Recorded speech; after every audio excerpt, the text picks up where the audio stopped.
참 이건요.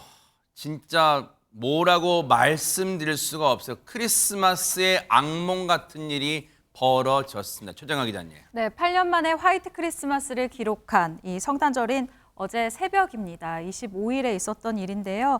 서울의 한 아파트에서 불이 나서 사람이 다치고 목숨까지 잃는 일이 발생했습니다. 아유, 세상에. 관련 영상부터 보고 소식 전해드리도록 하겠습니다. 아유, 네.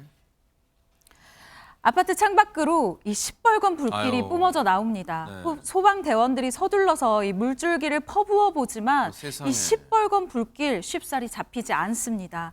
화마가 핥히고 간 자리, 폭격을 맞은 것처럼 그야말로 쑥대밭이 아이고, 된 모습인데요. 세상에. 이 화재는 약 4시간 만에 진압이 되었지만 안타깝게도 주민 2명이 숨졌고 30명이 다쳤습니다.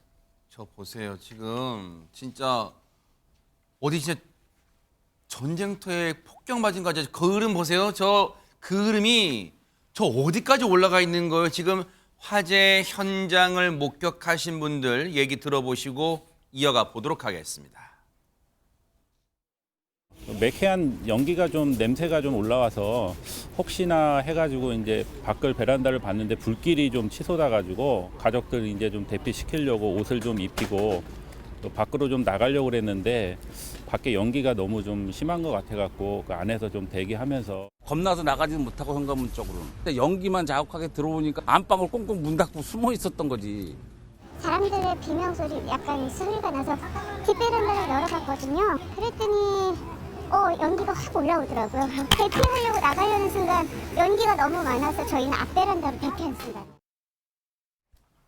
지금 주민분들, 저 아파트 주민분들, 화재 현장을 목격하신 분들 얘기만 들어봐도 박성배 변호사님, 당시 화재가 불길이 삽시간에 번졌다는 걸 좀 직감할 수 있네요. 이 고층 아파트에서 최초로 불이 난 곳은 3층입니다. 그 바로 위층 4층에는 이 30대 부부가 2살 7개월 된 딸과 함께 거주하고 있었는데 화재가 발생하자 남편은 이 경비원들이 쌓아둔 재활용 포대 위로 2살 첫째 딸을 먼저 던졌다고 합니다. 이 부부가 첫째 딸을 던지기 전에 아래를 향해서 아이 받아주세요라고 반복해서 외쳤다고 하는데 남편은 7개월 둘째 딸은 차마 던질 수가 없었는지 직접 안고 뛰어내리다가 남편이 결국 목숨을 잃고 맙니다. 떨어지는 과정에서 옆으로 떨어지면서 머리를 바닥에 부딪힌 것으로 추정되는 상황인데 이어서 아내도 뒤따라 뛰어내립니다. 아이들은 연기를 마셨지만 둘 다 무사했고 엄마는 어깨를 다친 상태라고 합니다. 세상에. 또 다른 사망자 30대 남성, 이 아파트 10층 거주자인데 부모님, 남동생과 함께 잠을 자다가 불이 난 사실을 먼저 인지하고 가족들을 모두 대피시킵니다. 가장 나중에 집에서 나와 대피를 하다가 옥상으로 향하던 11층 계단에서 심정지 상태로 발견됐는데 역시 사망하고 말았습니다. 아유. 연기 흡입 질식사로 추정되는 상황인데 이날 화재 최초 신고자이기도 합니다. 경찰은 이 사망한 2사람에 대해서 국과수에 부검을 의뢰해둔 상태입니다. 한편 화재가 최초 발생한 3층 집에서도 70대 남녀가 뛰어내렸는데 다행히 생명에는 지장이 없다고 합니다. 경찰은 70대 남녀 병원 치료가 필요해 추후 상황을 보고 조사를 진행할 방침입니다. 그야말로 참담합니다. 크리스마스 날 새벽에 이런 일이 벌어질 줄 누가 상상이나 했겠습니까? 제 지인분은요, 주변에 사셨나 봐요. 그 새벽에 부모님이 뉴스를 보고 지방에 계신 부모님이 전화를 하셨대요. 너무 걱정돼서. 그 정도로 큰 불이 나서 모두 전 국민이 놀랐을 정도로 큰 불이 났는데 지금 안타깝게도 2명이 목숨을 잃어서 너무너무 참담한데요. 김현주 평론가님, 지금 보세요. 저 아파트에서 지금 사망자까지 발생하고요. 지금 이 피해도 상당히 커요. 어쩌다 저렇게 큰 불이 났을까요? 그 불이 시작된 것은 3층이었지만 그 외 계단 통로가 이렇게 쭉 있지 않습니까? 예. 이게 마치 굴뚝과 같은 역할을 하는 바람에 삽시간에 위층으로 이제 번져 올라갔다는 거죠. 지금 저 불이 화재 진압되고 난 그 외관을 보시면은요, 그 끄름이 무려 15층 높이까지도 달해 있다고 합니다. 세상에. 그러니까 얼마나 위험한 상황이었는지. 어머, 진짜 저러네요, 진짜. 15층까지도 저 그름이 세상에. 도달을 했다는 거예요. 네.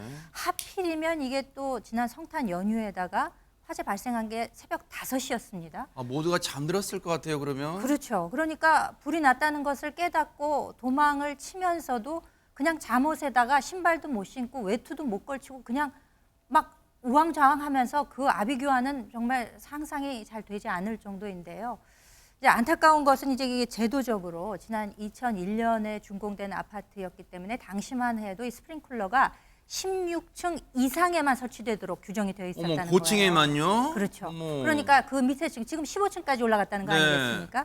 2004년 5월이 되어서야 11층 이상의 공동주택의 경우에는 스프링클러나 방화문 같은 거 이런 거를 모든 층에 만들도록 했다고 하니까 참 안타까움이 더해지는 것 같습니다. 세상에 어떻게 이런 일이 지금 대한민국에서 일어날 수가 있어요. 오늘요. 경찰과 소방당국이 합동 현장 감식을 했는데요. 관련 얘기 들어보시고 이어가 보도록 하겠습니다.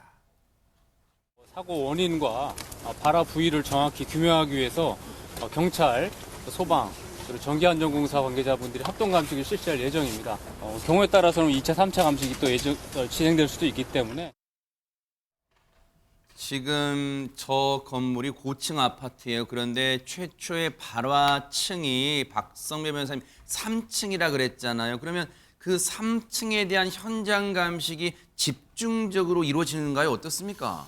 그렇게 현장 감식이 이루어질 것 같습니다. 일단 이 사건 화재로 32명의 사상자, 1억 980만 원의 재산 피해가 아유, 발생했는데 세상에. 경찰, 소방, 전기안전공사가 오늘 오전부터 합동 감식을 시작했습니다. 아우 저 보세요. 저 너무 감식은 처참해 진짜. 그렇습니다. 보시는 것처럼 대규모 화재나 화재 원인을 쉽사리 파악할 수 없는 사건의 경우에 이루어지는데 이 경찰은 일단 방화 등 범죄 혐의점은 없는 것으로 판단하고 있지만 그 가능성은 배제하지 않고 있습니다. 다만 목격자 진술 중에 펑 소리가 났다는 진술과 관련해서는 통상 화재 과정에서도 폭발은 일어나기 마련이라 폭발이 화재 원인이라고 단정하기는 어렵다는 것이 경찰의 입장입니다. 네. 발화 지점과 화재 원인은 일단 발화 지점부터 규명하면 화재 원인을 어느 정도 찾아낼 수 있습니다. 발화 지점은 다른 장소에서 볼 수 없는 특징적인 요소들이 나타나기 마련입니다. 이를 바탕으로 연소 확대 경로를 추정해 나가다 보면 발화 지점을 찾을 수 있고 화재 원인은 그 발화 지점을 토대로 쉽게 발견될 수 있는 화재 원인이 있다면 그 화재 원인을 특정하는 것이고 네. 쉽사리 발견할 수 없다면 이때는 하나하나 그 가능성을 제거해 나가는데 화학적, 기계적, 가스 누출, 전기 요적 요인 등 각종 요인들을 비교 분석해 하나하나씩 삭제해 나가는 과정에서 발화 원인을 정확하게 추정해낼 수 있습니다. 무려 32명의 사상자. 그 가운데 2분이 목숨을 잃었어요. 지금 유족들은 얼마나 황망하겠습니까? 반드시 그 희생자 그리고 유족분들의 그 황망한 마음 그리고 안타까움을 덜어드리는 차원에서라도 화재 원인 반드시 분명하게 밝혀내 주시기를 바랍니다. 삼가 고인의 명복을 빌겠습니다.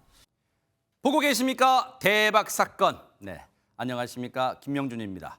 여러분과 함께하는 뉴스파이터. 다양한 소식과 뉴스를 보고 싶으시면 화면 오른쪽을 꾹 눌러 구독해 주시길 바랍니다. TV로도 유튜브로도 여러분께 한 발 더 다가가겠습니다. MBN 뉴스와 뉴스파이터를 사랑해 주셔서 고맙습니다.